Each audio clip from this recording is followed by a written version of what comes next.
Тот век прошел, и люди те прошли. Сменили их другие. Род старинный перевелся. В готической пыли портреты гордых бар, краса гостиной, забытые тускнели.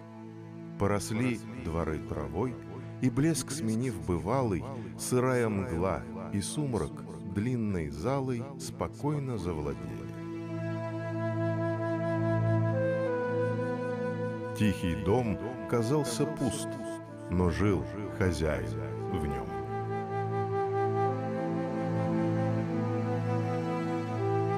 История всегда оставляет после себя задачи, нерешаемые умом. История оставляет следы, по которым мы можем идти лишь какое-то время, всякий раз убеждаясь в том, что эти следы обрываются. Дальше сомнения, разные взгляды и все то, что мы считаем правдоподобием. То, что не решается умом, решается сердцем. И сердце не осуждает, оно лишь пытается понять. В написанном художником портрете человека может не быть внешнего сходства, но внутреннее при этом быть может. Наши краски давно высохли, наши кисти затвердели, и предмет разговора не откроет нам своего лица. Будем писать по памяти, по исторической памяти.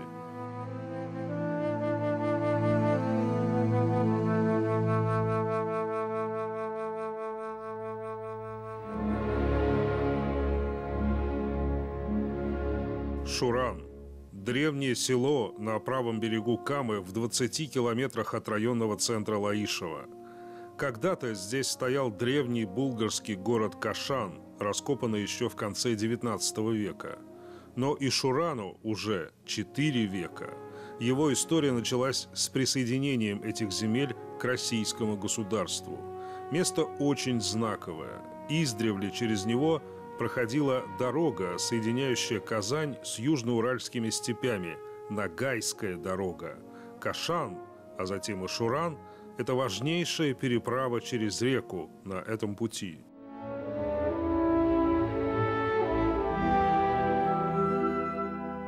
И, собственно, когда Казань уже была взята, и спустя 1,5 века здесь проходила граница, то есть Кама была границей. Там был Ногайский улус, и ногайцы заправляли вот огромными территориями несколько тысяч километров. И здесь были самые большие луга в России, и Казань уже была под Московским царством, но, тем не менее, ногайцы пригоняли сюда пасти скот. Ну и, конечно, для бережения, как тогда говорили, ногайских перевозов, и был организован новый город Лаишево. Он находится вот здесь по левую руку, не случайно, потому что с Лаишевской горы видно 2 этих перевоза. И в районе Ташкермени здесь Кама делала такой изгиб. И в середине вот этого изгиба конечности было видно и тот, и другой перевоз. Вот, то есть для бережения, чтобы не прорвались на всякий случай. Потому что ногайцы могли вновь освободить, захватить Казань и так далее. Здесь был перевоз до 1950-х годов, когда не пришло Куйбышевское водохранилище. Такого вот вида вы бы никогда не увидели еще лет 70 назад. Это Куйбышевское водохранилище. Километр, наверное, был. Кама была километр, она ближе была к правому берегу. Вот все это огромное пространство, 20 с лишним километров, это заливные луга. Ну и, конечно, здесь бандитизм был нешуточный, потому что эти луга, там было очень много ериков, таких проток незаметных, всяких болот, черт ногу сломит. То есть местные крестьяне только знали, и они этим пользовались, потому что периодически разбивало корабли. Ну и, конечно, вот это село Шуран, помещик Нармутский, который занимался тоже разбоем, ну, тут, конечно, уже сам помещик, это была большая редкость, в основном этим баловались крестьяне.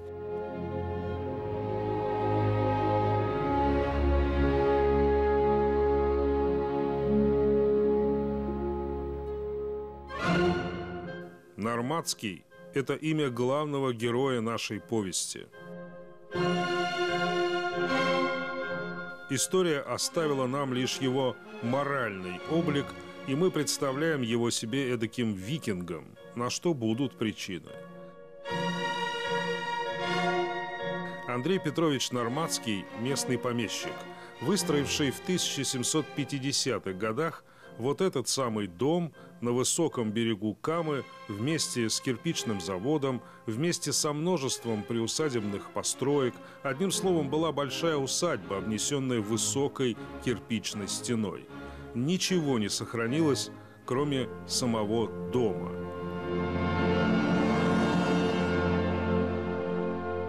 Он, кажется, недостоин наших пристальных взглядов, но ни один дом во всей округе не описывали так часто, как этот.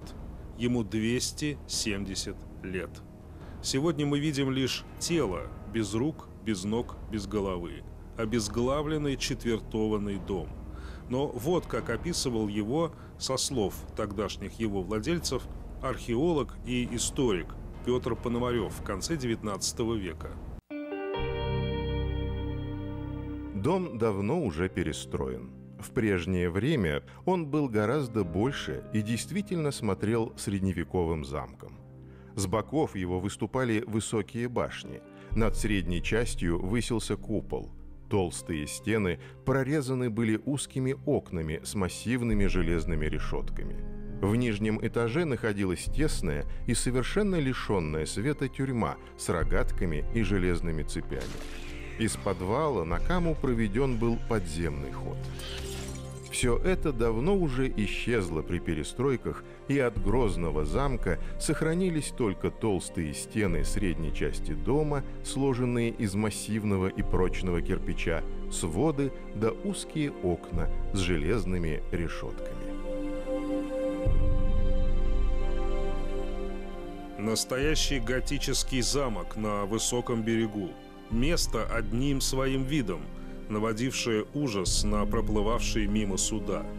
Да и не всякое, говорят, мимо-то проплывет. Сегодня за Андреем Норматским прочно закрепилась слава пирата Камского моря. Есть свидетельство, что со своей ватагой из дворни и из беглых крестьян барин грабил проходящие суда. Подземный ход из замка играет в этой истории особую роль. Художественную.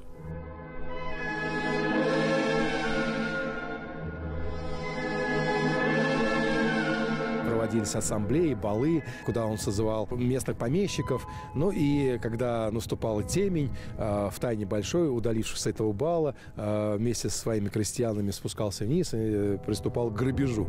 Да, так, пока гости веселились, да. И это такая вот легенда, я думаю, она уходит в 18 век и в 19 веке культивировался. Это самый знаменитый разбойник в Поволжье. То есть это не с пустого места, что называется. Здесь эти сказания, понятно, что они легендарный характер носят. Ну, как и в отношении нашей Казани. Царицы Сюембейки и так далее. Не все было задокументировано, но то, что касается речного разбоя, он здесь был однозначно. Это известно. А все-таки легенда или быль? Правдивый ли портрет у нас получается? Я давно здесь не была и боялась, что школу закрыли. Но, слава богу, она работает, детишки учатся. И здание, которому насчитывается 270 лет, существует, живет и надеюсь, что еще будет долго жить. Я несколько лет занимаюсь дворянством Шурана, помещиками, которые здесь жили, потому что мои предки были когда-то крепостными крестьянами норматских, один из которых построил вот этот дом. Татьяна Преображенская живет в Казани и редко бывает в этих краях. Но сегодня для того, чтобы углубиться в историю места, бывать в нем вовсе не обязательно. Для того, чтобы углубиться так, как удалось углубиться ей, мало просто свободного времени. Нужен определенный склад характера, талант нужен и большое терпение. Казалось бы, некуда уже копать, и так написано немало. Но вопрос в том, насколько известный образ близок к оригиналу. Пираты Камского моря, разбойник, злодей – это все может быть правдой или не совсем? Правда быть может, потому что места здесь были глухие, Вокруг был лес, вокруг Шурана был лес. Здесь распаханы земли были где-то после Пугачевского восстания только. До этого был так называемый Черный лес. Была торговая дорога, по которой все время шли обозы, Ногайская дорога. И была переправа через Каму. Ну и плюс еще караваны по Каме. Поэтому грабить здесь было очень, очень удобно, очень выгодно.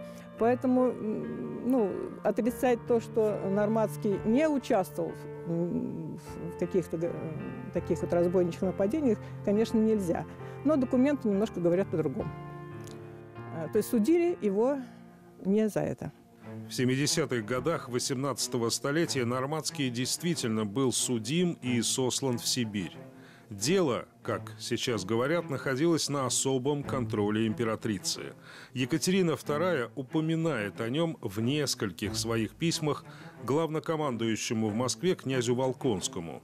Князь Михаил Никитич, в прошлом году в мае месяце повелела я Сенату 6-му департаменту по доносу дворовых людей Никиты Деревягина и Ивана Дружинина на капитана Андрея Нормандского.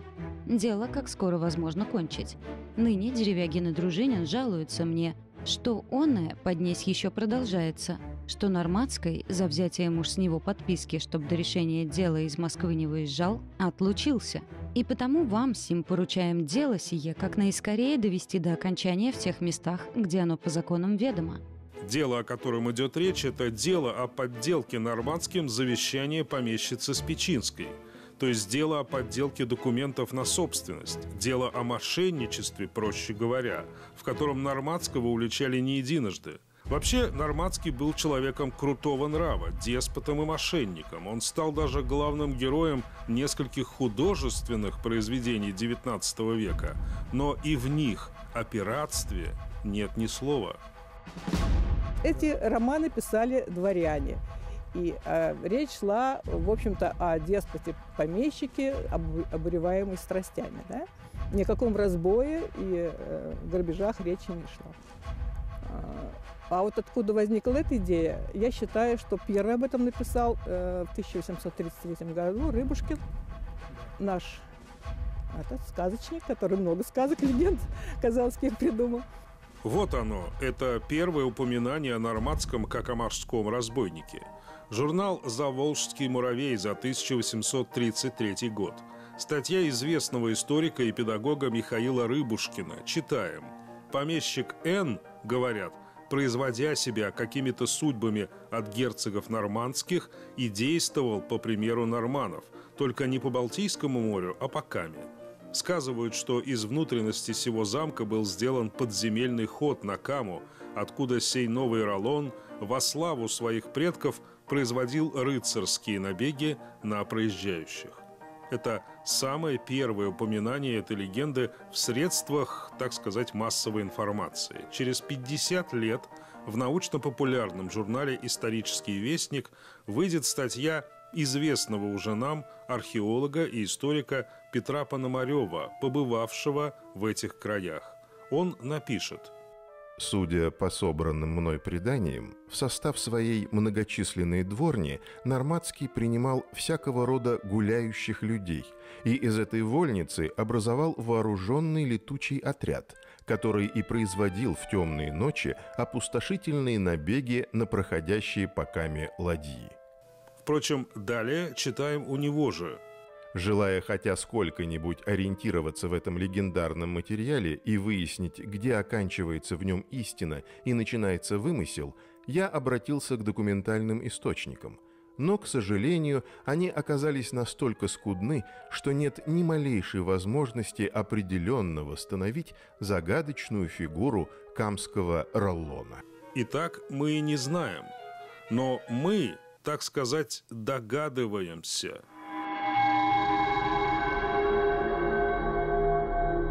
Но сам вид этого замка уже наводит нас на некоторые размышления о психологии его хозяина, конечно. Все-таки предположить-то можно. Ну, на пустом же месте плохая слава тоже не возникает. Значит, были какие-то причины, да, люди, да. Может быть, даже немного знали, но додумывали. Да, что-то додумывали, но, в принципе, то, что это был очень сложный человек, очень деспотичный, очень жестокий и очень хитрый и очень жадный.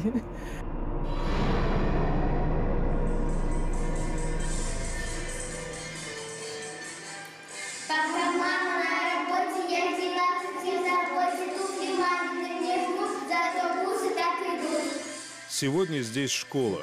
В этом году 12 учеников. Школу чуть было не оптимизировали пару лет назад, но народ нынче не крепостной и право голоса имеет.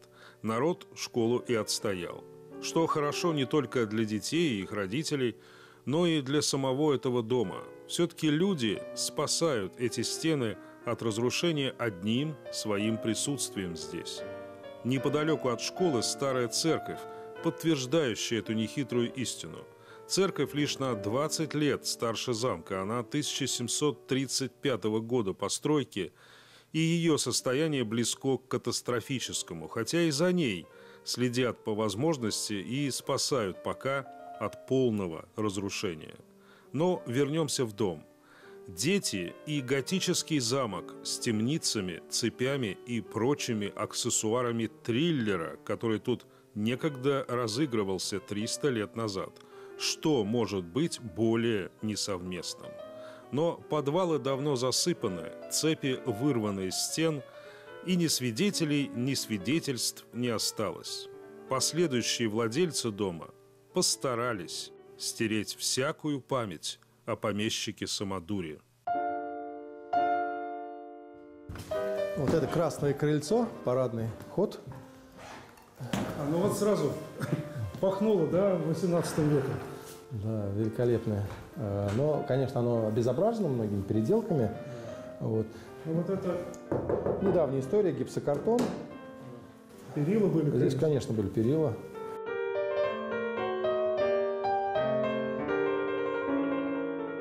Все-таки здесь как-то угадываются немножко вот эти легенды. Где-то видно, что вот кажется, что вот здесь какая-то темница могла быть, подвальчик. Да, я еще застал до перестройки.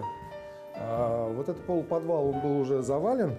Вот тут было большое помещение, туда вниз уходило. Где-то вот, собственно, вход вот в этот полуподвал, он был здесь располагался. Так что, можно сказать, мы находимся рядом с темницей, той самой знаменитой. Вот эти окна тоже немножко так наводят на размышления, потому что расположены высоко, как будто в казематах каких-то, как они обычно расположены. Решеток тут не хватает.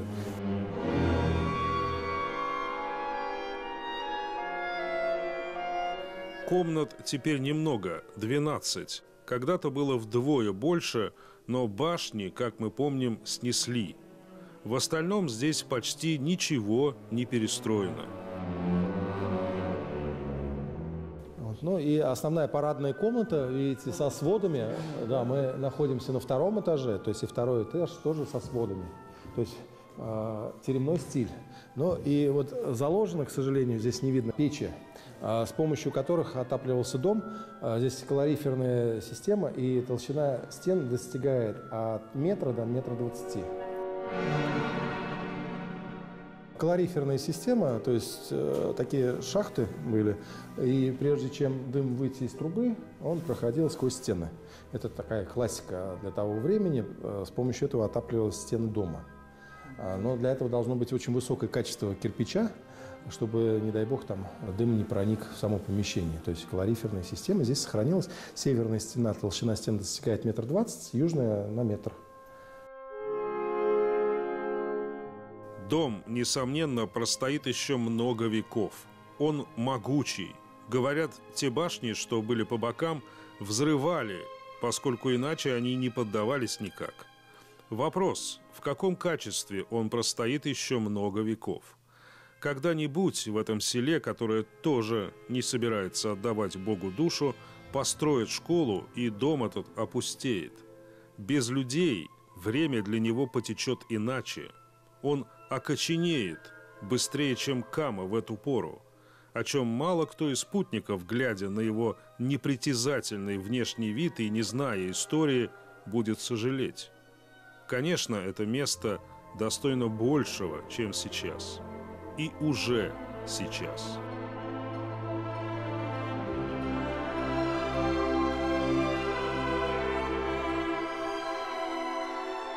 У нас очень мало таких мест осталось, чтобы они, их можно было бы еще восстановить.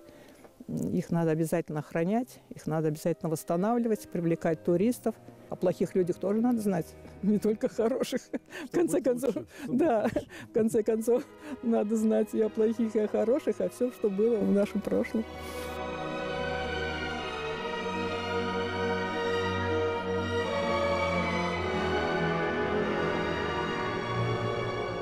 Но эту всю красоту можно вернуть, я вас уверяю. Для этого нужно, конечно, подумать крепко, сравнить с аналогичными образцами того времени. Я думаю, получится фееричное здание при реконструкции.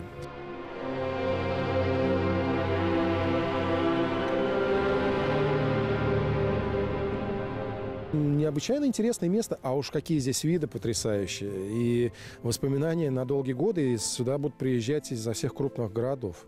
Потому что место с историей, необыкновенной историей. О, сколько нам открытий чудных готовит просвещение дух. История помещика-разбойника – это история своего времени. История середины XVIII века, и даже усадьба Норматского – это еще не та классическая усадьба дворянина, а образ его жизни – это еще не тот классический образ жизни дворянина. Дух просвещения нам нужно искать где-то в другом месте. И мы без труда находим его в соседнем Спасском районе.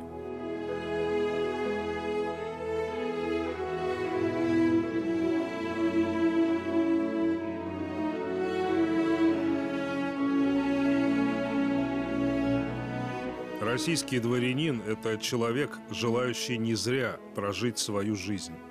Если вы уже рождены с каким-то титулом и некими деньгами, то это «не зря» означает нечто другое, что-то кроме богатства. С этим домом на берегу живописной речушки Бездна в селе Антоновка Спасского района не связано почти никаких историй. Ни жутких, ни красивых, никаких. Так бывает, если внутри у хозяина дома совесть, а снаружи честь. Хозяин этого дома – Михаил Николаевич Мусин-Пушкин, военный и общественный деятель, потомок известного рода.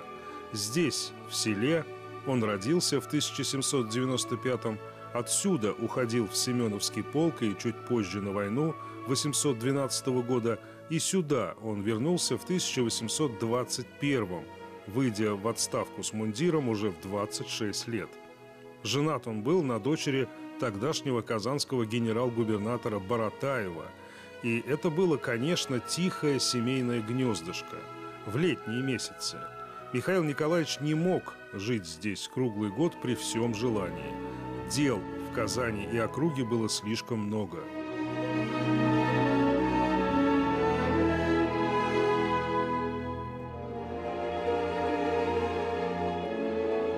В 1827 году Николай I его назначает на должность попечителя Казанского учебного округа. А Казанская губерния, вообще этот округ даже был довольно-таки настолько огромный. Он простирался Урал, Западная Сибирь. Это один из крупнейших учебных округов. И должность была довольно-таки высокая. Все учебные заведения вот этого учебного округа были ему подчинены.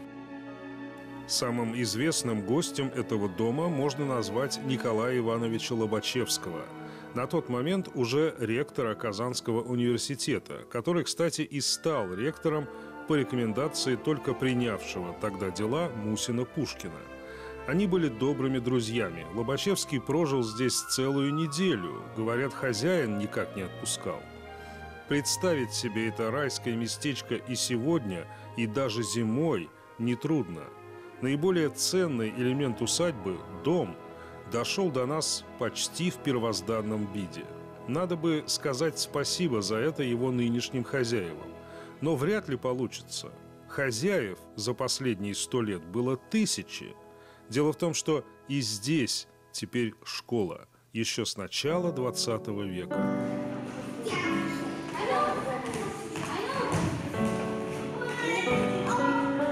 Мог ли предвидеть попечитель Казанского учебного округа, что его собственный дом станет впоследствии центром просвещения для всей округи в несколько деревень. Конечно, сегодня здесь уже в разы меньше учащихся, чем было в советские годы, но все-таки 66 человек, не считая еще персонала школы. Лишь со временем, конечно, они все поймут, что провели детство в музее. Возможно, это лучшее, что только могло с ними случиться в это время.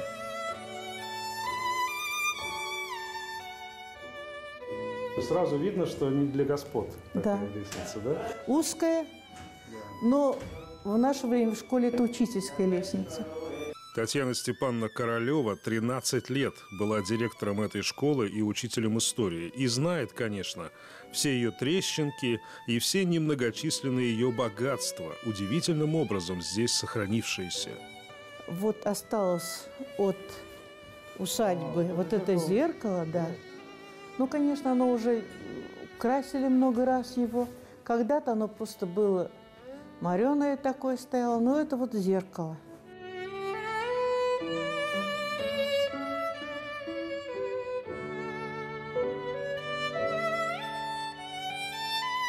Детям на растерзание. А вы знаете, вот дети к этому очень бережно относились и относятся. Может, потому что они знали, что это такое. Потому что учителя довольно-таки, когда дети приходили в первый класс, всегда уже говорили, это традиция, это незыблемо, это музейная реликвия такая.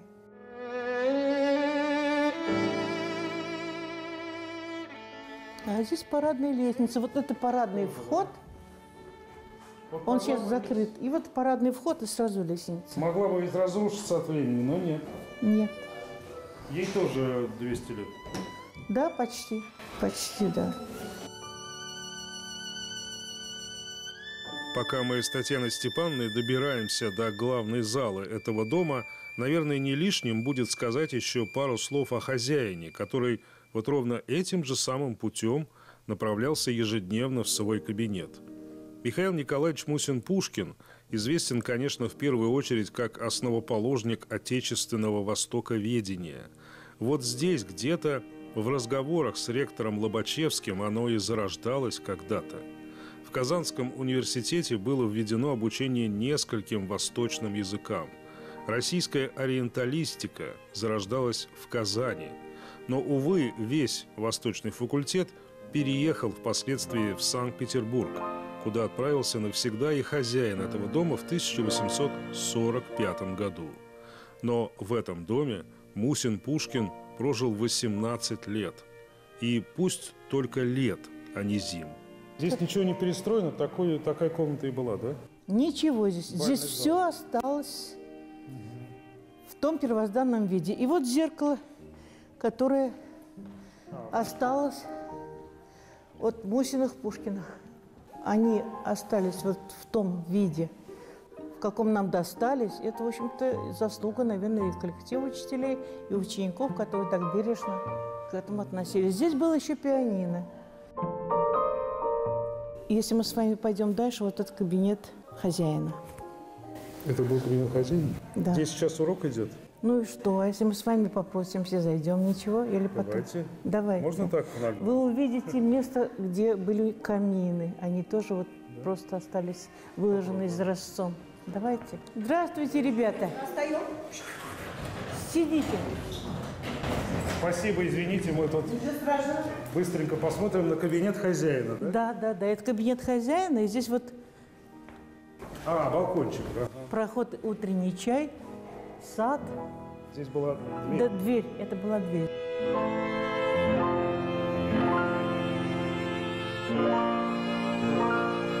Вот. А это, смотрите, вот эти два у него камина заложенных. Вот же как, смотрите. Да.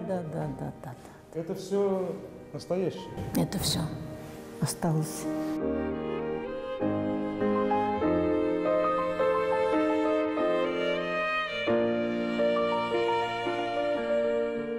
А дети знают, кто здесь жил? Ясно. А как его звали по имени и отчеству? Если чего-то не знает ребенок, значит, скорее всего, этого не знают и его родители. К тому же в Антоновке вот уже 100 лет, как существует свой новый герой. Фактически антипод дворянину Мусину Пушкину. И вот его-то, конечно, тут знает каждый. Хотя бы потому, что в селе есть памятник. Это памятник Антону Петрову или Антону Петрову Сидорову, руководителю крестьянских волнений в 1861 году в селе Бездна или Бездна. В школьном музее упоминания о местных дворянах надо поискать, а вот о волнениях, которые чаще называют восстанием, большая часть экспозиции. Апрель 1861-го – время непростое, отмена крепостного права, а в селе один полуграмотный мужик Антон Петров, который читает новые положения, но толкует их по-своему. Вот выходит на крыльцо свое Антон и читает манифест людишкам он. Вся землица ваша ныне на века, от мальчишек малых и до старика. Теперь будем мы работать на себя, собирая в поле желтые хлеба.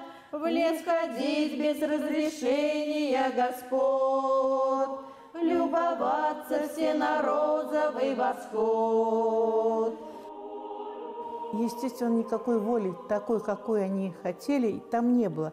И предложение, где было по переписи 1859 года, столько крестьян, чего-то он в этом предложении нашел волю, что 2 года выдана уже воля крестьянам, а помещик ее скрывает. И сюда хлынула толпа. До 4000 крестьян здесь собралось. Многотысячный крестьянский митинг, который восстанием можно было назвать только с натяжкой, был, тем не менее, жестоко подавлен 2 ротами генерал-майора Апраксина. 91 человек был убит. Новость разошлась по стране. В Казани студенты университета устроили панихиду по убитым, на которой выступил профессор университета Афанасий Прокофьевич Щапов. Герценский колокол откликнулся. Антон Петров же был арестован и брошен в подвал одной из хозяйских построек, известной нам барской усадьбы. Вот в этот самый подвал. Мусин Пушкин к этому времени проживал уже в Петербурге. Усадьба принадлежала управляющему Родионову, ведшему, кстати, образцовое хозяйство. Вот здесь, в этом подвале, где когда-то хранились барские припасы, и провел неделю в ожидании приговора Антон Петров. Его расстреляли 19 апреля 1861 года за пределами села возле ближайшего барского леса, где односельчане его и похоронили. В советское время это место стало практически священным. В пионеры антоновцев принимали именно здесь. Несложно догадаться, почему село Бездна было переименовано в Антоновку в 1925 году. Кто из этих людей оказал большее влияние на историю? Полуграмотный мужик или знатный дворянин? Ответ зависит от убеждений и от взглядов на историю, и искать мы его не будем. Очевидно, что для стареющего и слабеющего села лучше 2 героя, чем 1. Не Булгаром единым славен Спасский район.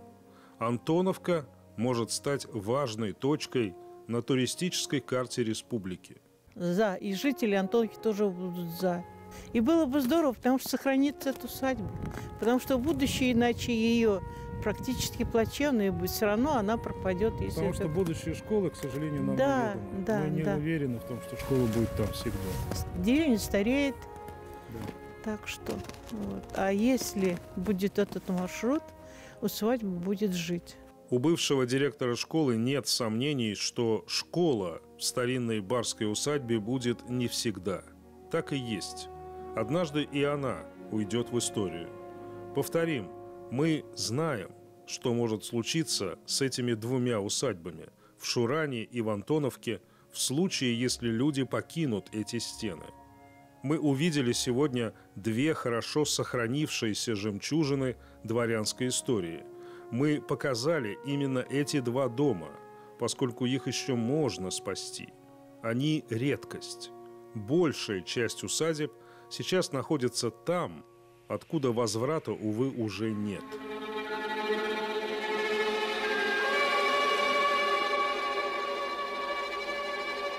Здесь мы не задержимся надолго, нам уже пора заканчивать наш рассказ. И слово «финиш» этому месту очень подходит. Всего в 20 километрах от Антоновки село Куралово, того же Спасского района. Это бывшая усадьба Молоствовых, ветвистого рода, имевшего усадьбы во множестве населенных пунктов на территории современного Татарстана. Этим имением владел Таврион Христофорович Молоствов, тоже офицер русской армии, тоже герой войны 812 года. После революции это здание не пустовало. Сначала был детдом до 60-х, затем школа, которую закрыли в конце 80-х годов. С тех пор оно необитаемо, и результат перед нами. Именно в таком состоянии сейчас и находятся многие и многие памятники нашей усадебной дворянской истории. Именно они сейчас и известны наиболее, благодаря многочисленным блогерам, набирающим свои сотни тысяч просмотров на подобных руинах. Конечно, нам нужно видеть и это, но и не только это. И это тоже. Ведь это еще можно спасти. Как спасти? Изучая историю, открывая ее заново, в ней еще слишком много вырванных с корнем страниц, которые надо восстанавливать. Это непросто – писать сегодня по памяти портреты наших гордых бар. История всегда оставляет после себя задачи, нерешаемые умом. Но все возможно, если у нас есть сердце. Если у нас, как у наших предков, внутри будет совесть, а снаружи честь.